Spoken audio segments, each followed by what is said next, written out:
This is Victoria, which is 10,000 square feet. Nothing she can't do. You can't actually do it unless you've got an office. Hello there, and welcome to this week's edition of Money Matters. Because as you know, money does matter. Now, look out there. Have you ever seen so much money in your life? That is the main port of Monaco. And I'm so excited today because we've got a brand new office right next door to the Monaco train station, which is here. And the actual office, we are literally next door. The office is there. What are you doing with an office in Monaco, Paul? Well, come inside and I'll tell you. Welcome to the office. Here's our office. I'm very excited to be able to show it to you. It's not huge. It's nowhere near the size of our office in Doncaster, which is 10,000 square feet or over 1,000 square meters. But this is home for us in Monaco, so come on in and let's tell you all about it. Okay, so first things first. This is Victoria. How are you? Oh, I'm good, thank you. The mystery unfolds a little bit. But first, Victoria, someone's left us a present. Seems like that. It's a nice present, isn't it? It is. Not early in the morning, but... Yeah, maybe we won't drink it just now, but hey, that's nice. So this is the team here at the office saying, welcome aboard and look forward to working with you. So we'll deal with that at some point. Let's tell you a bit more about Monaco and then a bit more about Victoria. So Victoria has joined us, and Victoria is actually the second member of our team out here in Monaco. Well, I guess the fourth, because there's me and Anniko. Okay. And then we've got Federica, who looks after us at home. Okay. And then we've got you. If you want to employ somebody in Monaco, you know, with a proper employment contract and everything, you can't actually do it unless you've got an office. So we had to get an office, didn't we? And what do you think to this office? I think it's absolutely comfortable. We have the service for the office, so and the location is great. Yeah. So well, as you've just seen from outside, we're right next to the train station, looking over the port. It's good. And if you've seen one of my other videos, we actually did a video of different properties in Monaco. And I showed in particular a €2 million office that we could have bought it.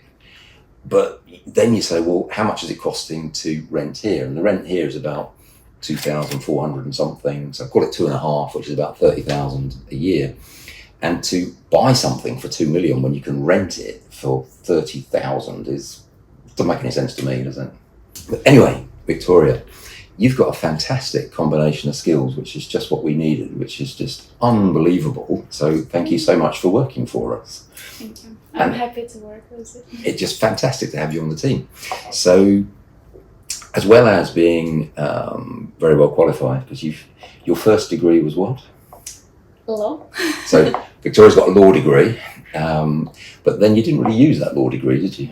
No, never. So I'm always interested in this from education. Why did you go and do a law degree that you haven't used? My parents. Your parents? Yes. Okay, you still love your parents though? I love them, of course. Yeah. Yeah, and your story in terms of how you ended up here, you, very, very sadly, you're one of the people impacted by the Ukraine war, aren't you? Yes. So you are Ukrainian? I am Ukrainian, yeah, and I moved because of the war with my little brother here, because I have friends here. But yeah, now what's the size of the Ukrainian community here? Is it big? I think it's quite big. Maybe it's not big as Russians, to be honest. But yeah, for the moment, I have a lot of friends, and there are still a lot of people that I don't know. Yeah. I guess it's work in progress. Yeah. But you told me when we first met that you had a dream about moving to Monaco. Oh yes. So can you explain that to everybody? So I had the dream to live in Monaco, and that dream came just from a YouTube video. Funny that. Careful what you watch. Yeah, absolutely. So I just watched the video. I've seen the beautiful nature of Monaco, and I found it really cozy place to live, very safe. Then I started searching more, and it's been like years ago. I was 19, maybe something like this. Yeah. And I didn't have any idea how do I get. Well, you told me you didn't even know where Monaco was. Yeah. Yeah. So Victoria had this dream she was going to move to Monaco, but didn't even know where it was, but just loved it. And here you are. Yes, and here I am. And I've got to say that normally Victoria's the other side of the camera. So thank you for joining me on this side. Because the skill set that this young lady's got is incredible. So she's got a law degree. And although you're not using the law degree, it must be helpful to have a law degree. Yeah, it does, absolutely, because when you're getting a law degree and you say that you had the degree, people understand that you spent so many years studying law, so definitely you know how to concentrate at least. Yes, teaches you how to think. Yeah, and then you are capable to work with information and so on. So yeah, it says that you are educated person at first, and yeah, I mean, for sure, any experience that we get in life is for something, and I'm grateful that I had that degree. Even I didn't use it, but the student years, all I went through that. So I'm very, very happy. For me, it was the lesson like I got from the point when I just listened to my parents. I didn't have my own opinion, and I couldn't, fight maybe for this, if I can say so. And I end up with like, I do what I love. I feel very comfortable. I live in a place that I love. So it seems, that I get my lessons. Never really talked to Victoria about this, but when I've listened to Victoria, she talks a lot in terms of, it's almost like listening to a younger version of Dr. John DeMartini, because you talk a lot about, you should always embrace whatever happens, and we're all creatures that are created by our experiences and our history.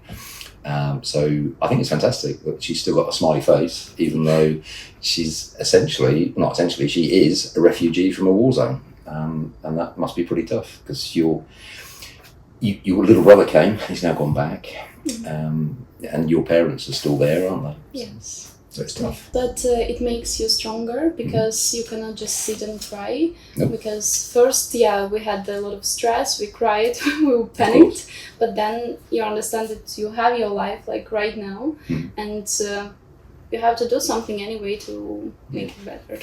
And I very often say this, and I say this with huge respect. You're watching this, and you're not a refugee from a war zone. What excuse have you got to not become wealthy through property? So I haven't really talked a lot to Victoria about it, but I know Victoria wants to buy houses, and you want to be wealthy through property, don't you? Yeah, I do. And I want to. She will. Yeah, I will. I know she will. So anyway, back to this office. So here in this office, this is our personal office, which is a nice space. And normally I'll come in and out occasionally, but this is your office, isn't it? We've got lovely meeting rooms. Little one upstairs, big one downstairs. There's all the normal things you'd expect in terms of kitchens and catering and all that stuff. A relaxing room. And there's a relaxing room. Are you quite keen on that relaxing room? I know you haven't tried it yet. Yeah, I haven't tried this yet, but for the person who does creative stuff, it's pretty useful. Yeah, I think it's really cool. So there's a room in downstairs, and you're not allowed to take your phone down, but it doesn't even matter if you do, because it doesn't work anyway. I don't know if they told you that yet. Your phone won't work down there. So, and it's like put a headset on, there's beautiful murals around the walls, and there's like, I don't even know what to call them, they're not like a couch. Yeah, sort of a curvy couch that you lie down on, and there's this half-hour relaxation program, which, tell me how it is, but I think if I went down there, I'd probably be asleep for 8 hours or something. It cause chaos. Getting out. So anyway, we're right here in the middle of Monaco, and it allows us to do things like have a landline for our business. And here in Monaco, in many ways, it's like going back 30, 40 years, because the admin is quite intensive, isn't it? And the bureaucracy is quite intensive. And I personally haven't used a business card for 20 years. But I'm now going to have to get a business card because everybody else has got business cards. And even things like this. I mean, come on, everybody. When was the last time that you saw an actual phone book? And you said that you still remember things like that. Yeah, I remember. But you never used it, did you? I mean, when I was a child. Yeah. Very little. So this is like, a phone book and the yellow pages for everyone in Monaco. And it looks nice, doesn't it? Yeah. It looks nice. Got to give you that. But it's just like, in so many ways, it's like going back 20 years. So you often hear me say, especially on Money Matters, that your network is your net worth. And for me, having an office in Monaco essentially establishes us as a proper company here. And to actually have an office where you can welcome people and meeting rooms and all the catering. Because when I'm in about an hour's time or something, I'm going to my normal Tuesday networking lunch. And at that networking lunch, because they're all Monaco residents, there's nobody there that isn't a multi-millionaire, like none. Quite often they're running family offices. There's all sorts of people that have got capital. The last thing that people are short of here in Monaco is money. What they're short of is good things to spend it on that will give them a good return. So for what it's worth, Victoria, I think you've put yourself in a brilliant place to network like crazy with all sorts of people and just take that next step on the property ladder. So not a lot more to say really on this one. It's just a welcome to the office. This is why we've got the office. This is why we didn't buy the office. This is the incredible Victoria, who's got crazy video skills, editing skills. She was a PA as well, weren't you? Yeah. So she's, I don't know, is there anything you can't do? Is there anything I can do? Anything you can't do? I can learn. You can learn, there you go, see? Nothing she can't do, asking the right questions. Okay, so we are going to sign off now. I've been Paul, you've been Victoria. and you still are. And we'll see you next time. Bye-bye for now.